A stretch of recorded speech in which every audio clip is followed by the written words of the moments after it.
Friends, welcome to అమ్మ foods and tips. ఇవాళ మనం ఎగ్ బిర్యానీ చేయబోతున్నాం. దానికి ఒక కళాయి పెట్టుకొని పొయ్యి ఆన్ చేసి 2 టేబుల్ స్పూన్స్ ఆయిల్ వేసుకోవాలి. దాని లోపలికి ఆయిల్ వేసినాక ఆనియన్స్ వేసుకోవాలి. చూసారా, ఆనియన్స్ వేసుకున్నాం. దాన్ని కలుపుకోవాలి. ఇలా కలుపుకోవాలి.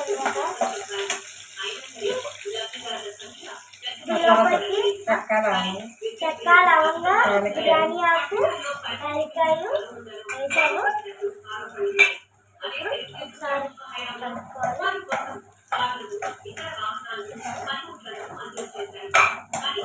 సిమ్లో పెట్టుకొని చేసుకోవచ్చు.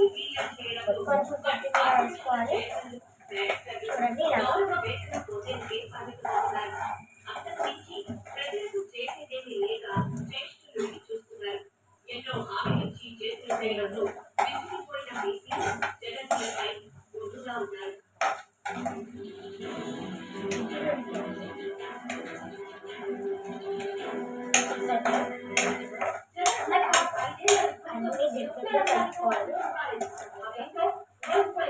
దీని లోపలికి కట్ చేసుకున్న టమాటా వేసుకోవాలి. కట్ చేసుకున్న టమాటా యాడ్ చేసుకొని ఒక టమాటా కట్ చేసుకోవాలి.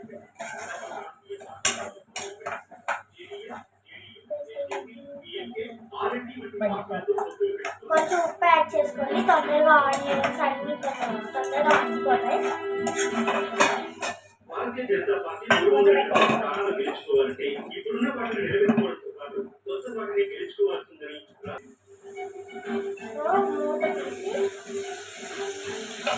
కొంచెం 1 టేబుల్ స్పూన్ అల్లం వెల్లుల్లి పేస్ట్ వేసుకోవాలండి. ఆ తర్వాత అల్లం వెల్లుల్లి పేస్ట్ వేసుకుంటూ ఒకసారి కలుపుకోవాలి. పచ్చివాసన పోయినా కలుపుకోవాలి.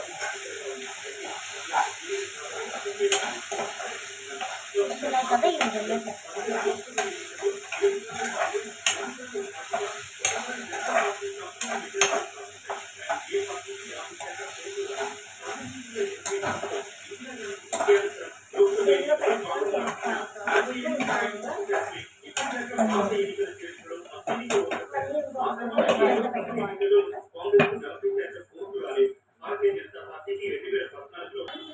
మళ్ళీ ఇంకొకసారి మూత తీసి చూడండి.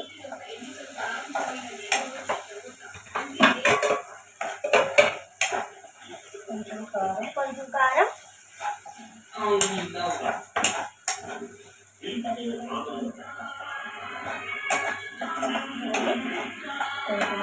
కొంచెం పసుపు,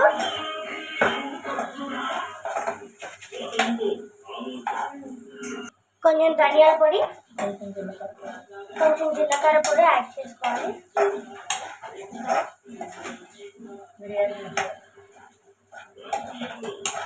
కలుపుకోవాలండి.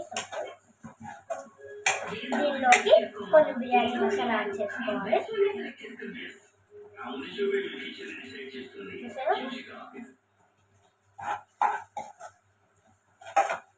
బిర్యానీ మసాలా యాడ్ చేసుకోవాలి.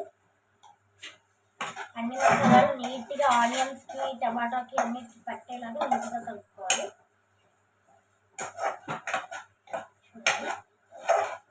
ఈ విధంగా చేసుకోవాలి.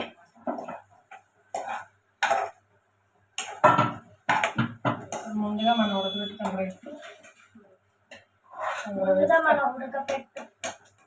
ప్రిపేర్ చేసుకున్న రైస్ని యాడ్ చేసుకోవాలి.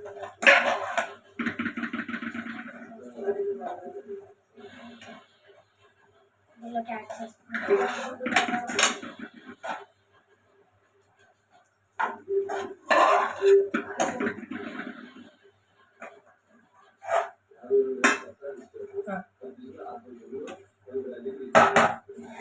దీనైతే నీట్గా కలుపుకోవాలండి. ఇలాగా చూసారా, ఇలాగా ఈ విధంగా కలుపుకోవాలి.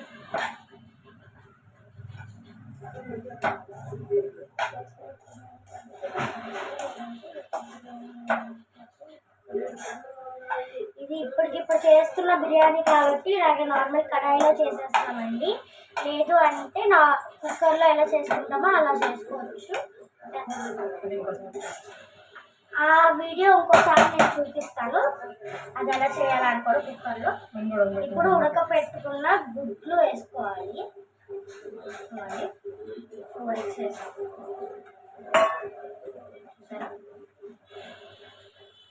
దీనిలోకి మళ్ళీ కొంచెం కొత్తిమీర పైన యాడ్ చేయాలి. బిర్యానీ అయిపోయినట్టే. ఇంకా ఇలా వేడివేడిగా సర్వ్ చేసేసుకోవచ్చు. Thank you. పొయ్యి ఆఫ్ చేసేయాలి.